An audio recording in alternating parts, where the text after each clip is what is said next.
3 o'clock hour. J.D. Davis covers the heck out of North Texas, the Mean Green, with a new coach, and Eric Morris. Of course, Seth Luttrell was there out. We had Phil Bennett, among others. Katie Davis, the linebacker, also joining the show. But there's now a new staff with Eric Morris. And also the news yesterday, Jake Roberts, the tight end from North Texas, transferring to Baylor. And J.D. Davis now joins us at North Texas Eagle on Twitter. J.D., thanks for your time. Let's start with Jake Roberts. Your thoughts about him, the opportunity he has, and what kind of player. And I've heard he's also a heck of a good young man, too. Yeah, guys, thanks for having me. Yeah, I think you guys at Baylor are going to love the heck out of Jake Roberts. I mean, arguably he was probably Seth Luttrell's biggest recruiting win at his time at North Texas. I mean, beat out schools like Colorado, Memphis, Tulsa. And, you know, Seth was the tight end coach for Rob Gronkowski back in the day. So Jake pretty quickly got the nickname Baby Gronk. And in his 3 short years at North Texas, I mean, I would say he definitely lived up to the nickname. He showed flashes the first 2 years, but this year it really came together. When they went to the Conference USA Media Day, when they selected Jake to go, it's kind of surprising. You know, usually you don't see sophomores chosen for that type of stuff, but you know, he definitely proved this year that there's a reason that he was selected. And not only does he kind of new school tight end, you know, receiver, but he also was one of the best blockers on the team this year as well. So, I mean, I think he's an all-around heck of a tight end. I think y'all are going to really like what you get out of him for sure. JD, how would you describe the portal and how that's affecting good, bad, or otherwise North Texas at the moment, and Eric Morris as he tries to get this thing off the ground? The portal itself, I like to describe as the Wild Wild West. It's crazy. As far as North Texas goes, I mean, really, you know, I felt like Eric kind of had a bad hand, you know, the timing of coming in, but, you know, his top priority right off the bat was, you know, keeping the team together because, you know, North Texas, the cupboard wasn't empty. The team wasn't broken. But, you know, right when he got on campus, he had to recruit his own players. You know, and so far, you know, we only had a few deflections. So I feel like he's done a great job of keeping the team together as of now.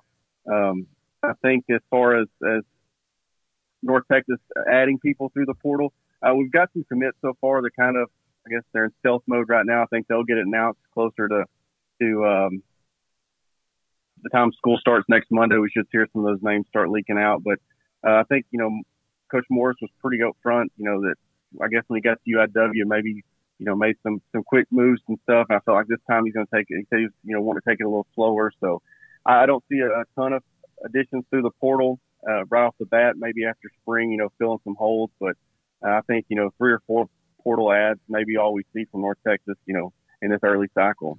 JD, obviously he's not been the head coach for very long, but he is now. And Greg was discussing the portal. Let's discuss his staff. How has he pieced that together? What is not filled, if anything? Yeah, you know, he was up front right from the first press conference. He was, you know, based around recruiting with Texas high school football ties. And y'all saw with Matt Rule at Baylor, you know, Texas high school football connections are second to none when recruiting the state of Texas. And as of right now, with what's been announced, I've got over 10-plus people on the staff that's on field and off field that have Texas high school football ties, whether coaching or playing. And he's got 3 former Texas high school football head coaches on the staff as well. Drew Sabota, Chris Gilbert, Josh Kirkland, all had, you know, multiple stops as Texas high school football coaches.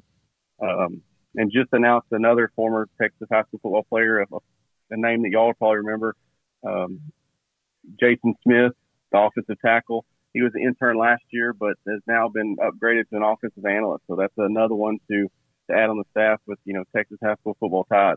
Jason Smith, the former 2nd overall pick in the draft by the Rams from Baylor. Jason Smith?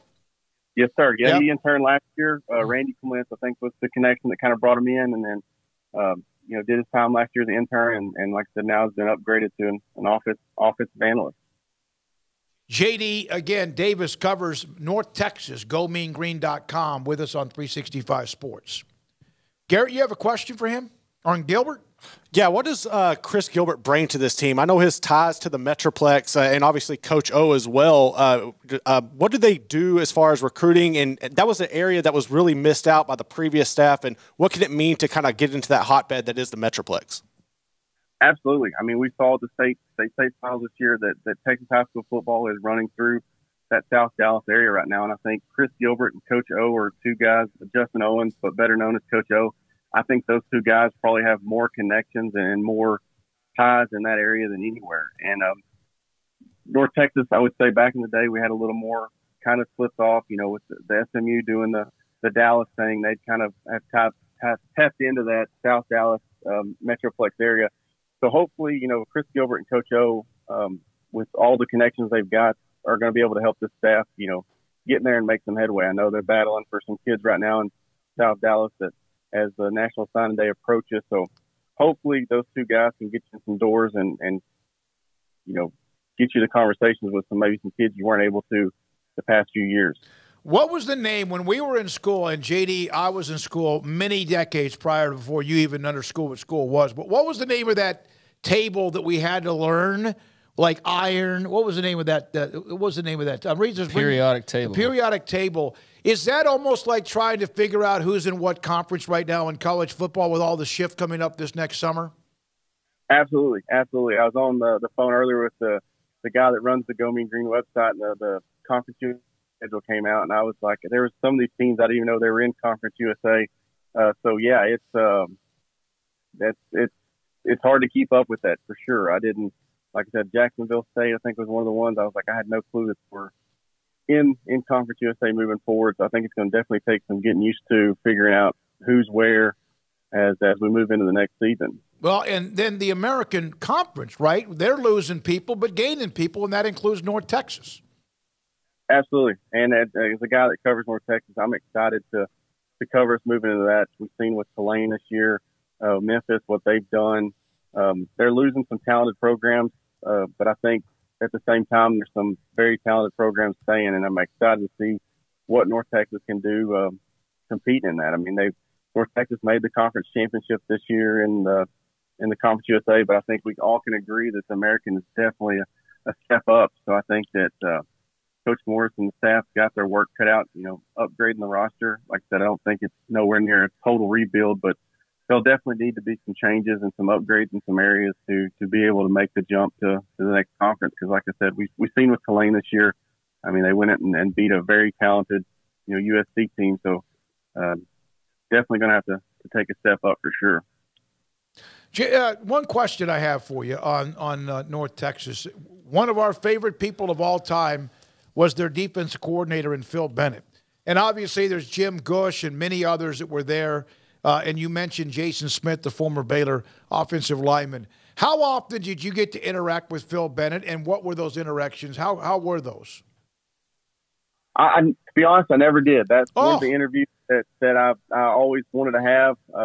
One of my friends got to interview him while we were there, and I told him that Phil Bennett's a guy that I could sit there and just listen and talk for hours about, whatever it was. Every time he was on y'all's show before he came to North Texas, I made sure to tune in if I wasn't already listening. But Phil Bennett did great things at North Texas. He came in and took a defense that was one of the worst defenses in the country and upgraded them in every facet. And but yeah, that's one interview that I always said I wish I could have got while he was here, but it just never worked out. But yeah, I love Phil Bennett. Like I said, I think he and his staff did a great job turning that defense around while he was there. I'll tell you what we're going to do, though, because he still has so much knowledge, even though the staff changes. I'm going to set that up for you, and I'm going to set that up for you to get Phil Bennett, okay? That is awesome. I appreciate it. No, I really will. Thank you, JD, again, on Jake Roberts transferring to Baylor. Hell of a story behind the scenes about, Seth Luttrell, Coach Rob Gronkowski called him Big Gronk, and also North Texas headed the American Conference. Baby Gronk. North Texas headed to the American Conference, and also coming off the year that they had. JD, thanks for your time. Again, JD Davis, who covers North Texas with us. And